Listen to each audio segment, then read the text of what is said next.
Question है, एक आदमी घर से ऑफिस की एक निश्चित दूरी 30 किलोमीटर प्रति घंटे की चाल से तय करता है और वह 10 मिनट लेट हो जाता है।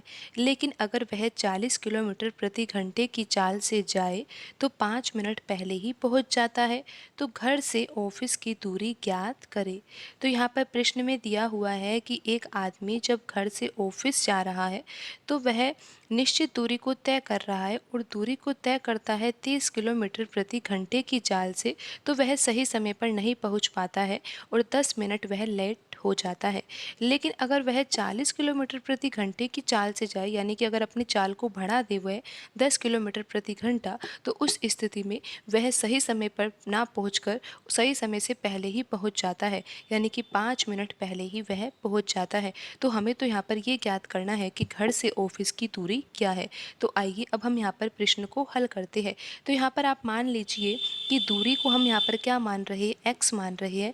और आपको पता है कि दूरी बराबर क्या होता है, दूरी बराबर होता है चाल गुणा समय।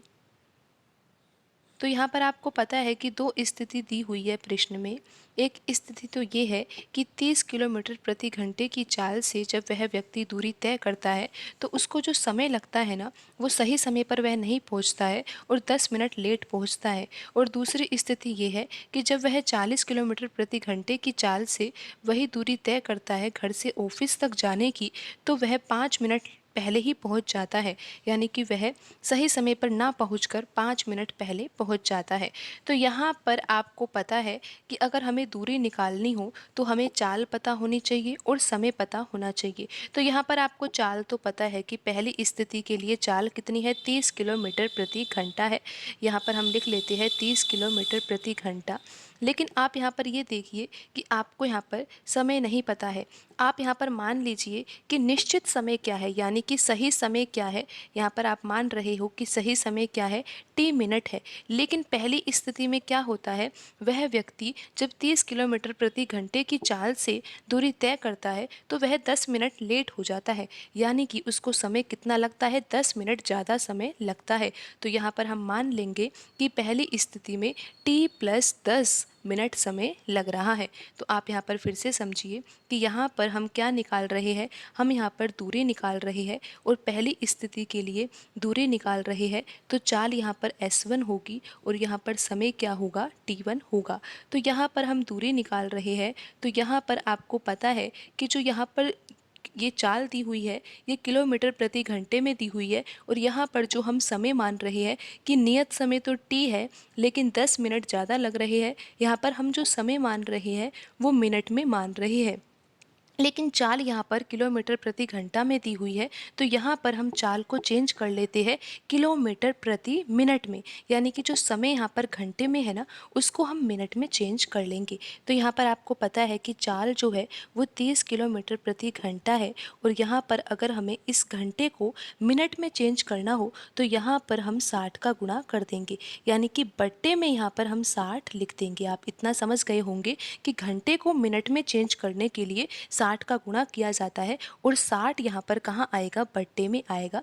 क्योंकि यहाँ पर आप देख सकते हो कि बट्टे में ही हम घंटा लिखते हैं, तो घंटे को ही तो मिनट में चेंज किया जा रहा है, तो बट्टे में ही हम 60 लिखेंगे। तो इस तरह से हम किलोमीटर प्रति घंटा में जो चाल दी हुई है उसको चेंज कर सकते हैं किलोमीटर प्रति मिनट में। तो यहाँ पर हम बट्टे में लिख देते हैं 60। आप ये समझ गए होंगे कि यहाँ पर हम चाल को किलोमीटर प्रति घंटे से किलोमीटर प्रति मिनट में चेंज करके लिख रहे हैं, क्योंकि यहाँ पर जो ये समय है ना, समय को हम मिनट में मान रहे हैं। और आपको पता है कि नियत समय तो t है, लेकिन 10 मिनट लेट पहुँच रहा है, यानी कि 10 मिनट ज़्यादा समय लग रहा है। तो यहाँ पर हम लिख लेते हैं 10। इस तरह से आपको ये समझना है कि ये पहली कंडीशन है। अब दूसरी कंडीशन हम निकालते हैं। दूसरी कंडीशन में आप समझिए कि दूरी तो वही है, घर से ऑफिस तक ही तो जाया जा रहा है, तो दूरी तो अभी भी हम यहाँ पर डी ही मान रहे हैं। लेकिन अब आप ये समझिए कि यहाँ पर जो चाल है वो कितनी है, 40 किलोमीटर प्रति घंटा है ना, तो यहाँ पर हम 40 लिखेंगे। लेकिन इस घंटे को हम मिनट में चेंज करेंगे तो हम बट्टे में 60 भी लिखेंगे। लेकिन अब समय कितना लग रहा है, आपको पता है कि नियत समय तो टी है, यानी कि सही समय टी है, लेकिन वह 5 मिनट पहले ही पहुंच रहा है। लेकिन तो यहाँ पर हम क्या कर देंगे, टी माइनस 5 मिनट। आप इसको इस तरह से समझना है कि यहाँ पर जो समय है वो 5 मिनट कम समय लग रहा है, तो t-5 हम यहाँ पर लिख देंगे। अब यहाँ पर हमारे पास दो कंडीशन है और दोनों कंडीशन में हमने क्या निकाली है, दूरी निकाली है। और आपको ये भी पता होना चाहिए कि दूरी तो बराबर है, तो यहाँ पर हम फर्स्ट इक्वेशन और सेकंड इक्वेशन को बराबर रख सकते हैं। यानी कि हम इस तरह से प्रश्न को हल कर सकते हैं। पहली इक्वेशन से दूरी क्या है, 30/60। यहाँ पर हम 30/60 को तो काट ही सकते हैं, तो यहाँ पर ये 30 के पहाड़े से ही कट जाएगा और यहाँ पर आ जाएगा 1/2। और यहाँ पर 40/60 को भी हम काट सकते हैं, ये 20 के पहाड़े से कट जाएगा और यहाँ पर आ जाएगा 2/3। तो यहाँ पर दोनों स्थिति में दूरी हमने निकाली है और ये दूरी बराबर भी है। दूरी तो घर से ऑफिस तक जाने की ही है ना, तो यहाँ पर हम पहली इक्वेशन और दूसरी इक्वेशन को बराबर रख सकते हैं। तो ये 1/2 और यहाँ पर है t+10, ये मिनट है, बराबर दूसरी स्थिति में 2/3 और यहाँ पर है t-5। तो अब हम यहाँ पर प्रश्न को हल कर लेते हैं। यहाँ पर हम लिख लेते हैं, पहली कंडीशन क्या है, 1/2 और यहाँ पर है t+10 मिनट, और दूसरी कंडीशन के अनुसार 2/3 और समय तो यहाँ पर 5 मिनट कम लग रहा है, तो यहाँ पर हम t-5 लिख देते हैं। तो अब हम इस इक्वेशन को हल करते हैं, तो हम यहाँ पर क्रॉस मल्टीप्लाई करेंगे। तो यहाँ पर 3 का गुणा तो कहाँ पे हो जाएगा, t+10 के साथ होगा, और यहाँ पर जो ये 2 लिखा हुआ है, 2 का गुणा हो जाएगा इस तरफ, यानी कि दाएं पक्ष में। तो इस तरह से हम यहाँ पर इसको लिख लेते हैं और यहाँ से हम t की वैल्यू ज्ञात करते हैं, यानी कि सही समय को ज्ञात करते हैं कि ऑफिस में पहुँचने का सही समय क्या था। तो यहाँ पर 3t प्लस यहाँ पर 30 आ जाएगा, बराबर यहाँ पर 4t माइनस यहाँ पर आ जाएगा 20। तो यहाँ से t की वैल्यू क्या आ जाएगी, 50 मिनट। तो ऑफिस में पहुंचने का जो सही समय था वो कितना था, 50 मिनट का। लेकिन हमें सही समय तो यहाँ पर ज्ञात करना नहीं है, हमें ज्ञात करना है कि घर से ऑफिस की दूरी क्या थी। तो आइए अब हम यहाँ पर दूरी को ज्ञात करते हैं। लेकिन आप ये ध्यान रखिए कि यहाँ पर जो सही समय आया है ऑफिस में पहुँचने का, वो कितना आया है, 50 मिनट का आया है। अब आप यहाँ पर किसी भी स्थिति से ये ज्ञात कर सकते हो कि घर से ऑफिस की दूरी कितनी है। तो यहाँ पर हमें दूरी ज्ञात करनी है, तो दूरी बराबर तो क्या होता है, चाल गुणा समय होता है। तो यहाँ पर आप समझिए कि यहाँ पर प्रश्न में पहली स्थिति में दिया हुआ था कि चाल कितनी है, 30 किलोमीटर प्रति घंटा। तो यहाँ पर हम लिख लेते हैं 30, और आपको बताया था ना कि हम यहाँ पर समय जो है वो मिनट में ले रहे हैं, तो बट्टे में हम 60 भी लिखेंगे। अब समय आपको बताया था कि 10 मिनट लेट हो रहा है, यानी कि नियत समय तो 50 मिनट है, लेकिन 10 मिनट लेट हो रहा है, तो उसको कितना समय लग रहा है, 60 मिनट का समय लग रहा है। तो यहाँ पर हम मिनट के स्थान पर हम क्या लिखेंगे, 60 लिखेंगे, यानी कि जो समय है वो कितना है, 60 है।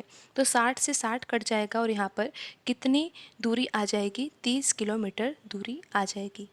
तो यही तो प्रश्न में पूछा गया था कि दूरी कितनी है घर से ऑफिस की, तो आंसर आएगा यहाँ पर 30 किलोमीटर। आप दूसरी स्थिति से भी यहाँ पर ज्ञात कर सकते हो। आपको पता है कि सही समय तो यहाँ पर कितना है, 50 मिनट है ना। दूसरी स्थिति से हमें दूरी ज्ञात करनी है, तो यहाँ पर हम S2 और यहाँ पर हम लिख देंगे T2। आपको पता है कि दूसरी स्थिति में जो चाल है वो 40 है, लेकिन समय यहाँ पर हम मिनट में ले रहे हैं, तो बट्टे में हम 60 भी लिख रहे हैं और मल्टीप्लाई। अब समय पर ध्यान दीजिए कि यहाँ पर समय क्या लेना है।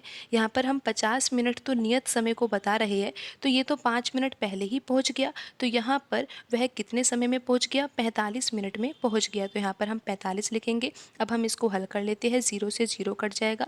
यहाँ पर आप 2 के पहाड़े से काट सकते हो, तो यहाँ पर आ जाएगा 2, यहाँ पर आ जाएगा 3। 3 के पहाड़े से 45 को काटोगे तो यहाँ पर आ जाएगा 15, और 15 का गुणा 2 से किया जाएगा तो यहाँ पर आ जाएगा 30 किलोमीटर। तो यहाँ पर आप ये समझ गए होंगे कि दोनों स्थिति में दूरी तो समान ही आएगी, क्योंकि दूरी घर से ऑफिस तक ही तय की जा रही है। तो यहाँ पर दूरी कितनी आएगी, 30 किलोमीटर आएगी, और ऑप्शन सी यहाँ पर सही होगा।